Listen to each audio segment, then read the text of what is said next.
नाज़रीन, time news में अवां खे भली कार। बुलेटिन की शुरुआत में अवां खे आगाह कयूं त कारोबारी हफ़्ते जे पहिरीं ॾींहं जी शुरुआत में ई डॉलर मथां ई उॾाम शुरू करे छॾी आहे। इंटरबैंक में डॉलर 20 पैसा महांगो थियण खां पोइ 301 रुपया 20 पैसनि जो थी वियो आहे।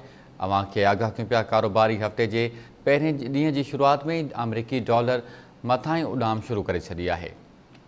इंटरबैंक में डॉलर 20 पैसा महांगो थियण खां पोइ 301 रुपया 20 पैसनि जो थी वियो आहे। छंछर जे आख़िरी ॾींहुं इंटरबैंक में डॉलर 301 रुपये ते बंदि थियो हो।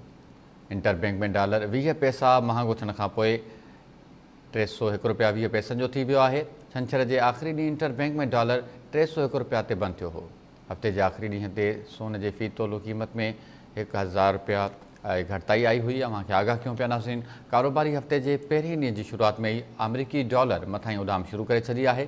इंटरबैंक में डॉलर 20 पैसा महांगो थियण खां पोइ 301 रुपया 20 पैसनि जो थी वियो आहे। छंछर जे आख़िरी ॾींहुं इंटरबैंक में डॉलर 301 रुपया ते बंदि थियो हो। हफ़्ते जे आख़िरी ॾींहं ते सोन जे फ़ी तोलो क़ीमत में 1000 रुपयनि जी घटिताई आई हुई। अवां खे आगाह कयूं पिया कारोबारी हफ़्ते जे पहिरें ॾींहं जी शुरुआत में ई अमरीकी डॉलर मथां ई उॾाम शुरू करे छॾी आहे। इंटरबैंक में डॉलर 20 पैसा महांगो थियण खां पोइ 301 रुपया 20 पैसनि जो थी वियो आहे।